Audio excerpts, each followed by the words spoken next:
ఇక మోహన్ బాబు కేసులో దర్యాప్తు పారదర్శకంగా జరుగుతుంది అన్నారు రాచకొండ సిపి సుధీర్ బాబు. ఈ విషయంలో ఎవరికి ఎలాంటి అనుమానాలు అవసరం లేదన్నారు. మోహన్ బాబు టైం అడిగారని, అయితే తాము ఇచ్చిన టైం తర్వాత అవసరమైన చర్యలు చేపడతామని తెలిపారు. అనంతరం ఇక నుంచి బౌన్సర్లు ఇష్టానుసారంగా వ్యవహరిస్తే ఊరుకునేది లేదని వార్నింగ్ ఇచ్చారు.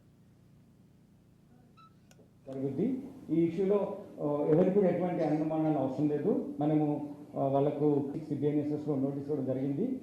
వాళ్ళు టైం అడిగారు, అంత ప్రాసెస్ ఉంది, తీసుకోవచ్చు time. Again we issue 24th వరకు ఉంది. టుమారో అగైన్ ఆ తర్వాత ఆయన మళ్ళీ నోటీస్ ఇవ్వడం జరుగుతుంది.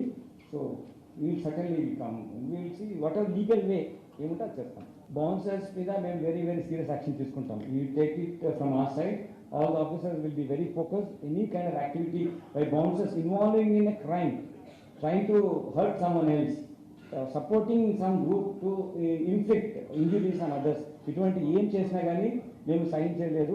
దాని కూడా ఒక ప్రాసెస్, పర్మిషన్స్ ఎట్లా ఉంటాయో యూటిలైజేషన్ కోసం కానీ, లేకపోతే వేరే లైసెన్స్ విధానంలో కానీ government certainly will give us some guidelines దాంట్లో చూస్తాం. But within our purview ఇమీడియట్గా చూస్తే మాత్రం not a licence to like ఎవరితో పడితే వాళ్ళపైన వచ్చేసి వాళ్ళ మైట్ చూపించడం అనేది ఒప్పుకోము. అది జరగడానికి వీల్లేదు.